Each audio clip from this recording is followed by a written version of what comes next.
एबे देखंतु सुभद्रा योजना को नहीं बहुत बड़ गोटे खुशी खबर आसी एटी आपण स्क्रीन माध्यम देखिपे एटी देखंतु लेखाई बार्धक्य भत्तारू वंचित हेले मिलिब सुभद्रा उपमुख्यमंत्री प्रभाती परिड़ा प्रस्ताव देखंतु मान्यवर उपमुख्यमंत्री प्रभाती परिड़ा कहते जे जो मैंने बार्धक्य भत्ता पाइबे नाही सेमाने सुभद्रा योजना अधीन टंका पाई परिबे। देखंतु पूर्वरु सरकारकर निष्पत्ति थिला जे जो माननकु 60 वर्ष होइजिबो सेमानकु जायकि सुभद्रा योजनारो बाद दिया जिवो एवं सेमानकु भत्ता दिया जिवो बोली कहा जाउतला। आज किंतु सरकार तरफ नुआ प्रस्ताव आसी जाइए अर्थात माननीय उपमुख्यमंत्री प्रभाती परिड़ा आज गोटे नुआ घोषणा करछंती जे जो माननकु 60 वर्ष हो जाइए से पुणी थे जहाँकि सुभद्रा योजना अधीन सामिल हेबे एवं सेमानंकु जहाँकि पुणी थे सुभद्रा योजना अधीन लाभ दिज्व अर्थात सरकार तरफ सुभद्रा योजना अधीन जो 5000 टंका दि जाउतला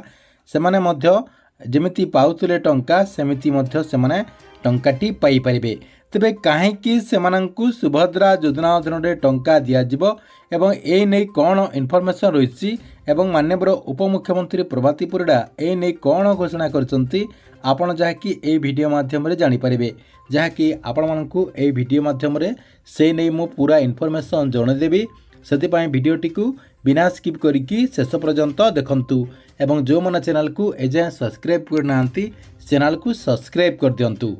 प्रथम देखंतु सरकार तरफ कौन निष्पत्ति एवं सरकार तरफ कौन घोषणा करा आपण मैंने देखंतु एटी स्क्रीन माध्यम देखिपे एटी देखंतु लेखाई 60 वर्ष पूर्ण करबा परे सुभद्रा योजनारो बाद पड़िथिबा महिला को बार्धक्य भत्ता प्रदान करा किंतु सेमाने बार्धक्य भत्ता योग्य मानदंड पूर्ण करबा आवश्यक। गुरुवार विधानसभा परिसर में गणमाध्यम को एने उपमुख्यमंत्री प्रभाती परिड़ा जहाँकि सूचना देइचंती भत्ता पाइबा योग्य विवेचित होउथिले ताहेले सेमानंकु भत्ता प्रदान करबा पई कोनोसी समस्या नाही बोली जहाँकि सरकार तरफ सूचना दिया जायछि। या सहित आउ कौन इनफॉरमेशन रही देखंतु जदि भत्ता न मिली थाए ताहेले सेमानंकु सुभद्रा योजना रे परवर्ती किस्ती रे टंका प्रदान करा जिवो बोली मंत्री जहाँकि सूचना देइचंती। देखंतु आपण माने समस्ते जानिचंती जे सुभद्रा योजनार जो तृतीय किस्तीर टंकाटी दियागला से बेले जहाँकि सरकार तरफ प्राय 93,000 महिला को जहाँकि बाद दि जाइए अर्थात 93,000 महिला को 60 वर्ष हो जाता से सुभद्रा योजनार बाद दि जाइए जहाँकि सामाजिक सुरक्षा और भिन्नक्षम सशक्तिकरण विभाग पक्षर बार्धक्य भत्ता पाइबापी योग्य अटंती से सरकार तरफ एसएसपीडी डिपार्टमेंट को मध्य तांकर लिस्ट पठा जाइए बोली सूचना दि जाइथिला एवं माननीय उपमुख्यमंत्री प्रभाती परिड़ा मध्य एने पूर्वर मध्य घोषणा करथिले एवं माननीय उपमुख्यमंत्री प्रभाती परिड़ा कहउचंती जे आपणकर जो लिस्ट रही से लिस्ट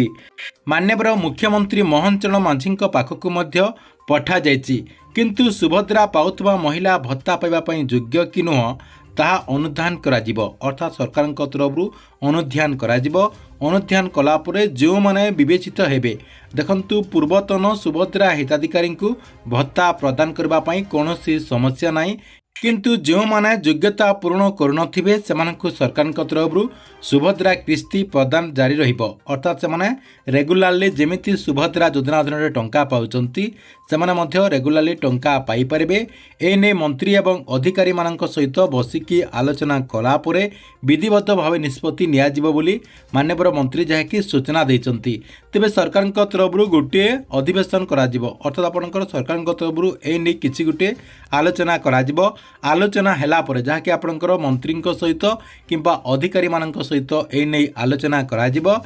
एवं से आलोचन जोटा आपणकर निष्पत्ति नियाजिबो अर्थात सरकार तरफ एमानंकु टंका दियाजिबो कि नाही जदि दियाजिबो केउ मानंकु दियाजिबो से ने सरकार तरफ विधिवत भाव गोटे निष्पत्ति नियाजिबो निष्पत्ति हैला परे जदि सरकार तरफ टंका दियाजिबा कथा बोली जदि निष्पत्ति नियाजिबो ताले आपणंकु 60 वर्ष हेइथिले मध्य आपण जहाँकि आगकू सुभद्रा योजना अधीन टंका पाई परिबे जदि आपण सुभद्रा योजना अधीन टंका न पाउचंती ताहले आपणंकु भत्ता टंका दियाजिबो आपण जे कोनोसी प्रकार रे टंका निश्चय पाइबे किंतु आपणकर सुभद्रा योजना अधीन होतो आपण टंका पाई पारंती किंबा आपण भत्ता टंका मध्य पाइपारती। सरकार तरफ जदि सुभद्रा योजना अधीन टंकाटी दिज्व ताहले आपण वर्षकु 10,000 टंका पाइपारे 2टा किस्ती। जदि आपण भत्ता टंका पाइबे ताहले आपण को प्रत्येक मासरे 1,000 टंका दिज्व। एने सरकार तरफ निष्पत्ति नियाजिबार संभावना रही। ठीक अच्छे एथिला आपणक पई सुभद्रा योजना को नहीं गोटे बड़ अपडेट। आपण मानक वीडियोटी केमती लागला कमेंट बॉक्स रे निश्चय गोटे कमेंट करंतु।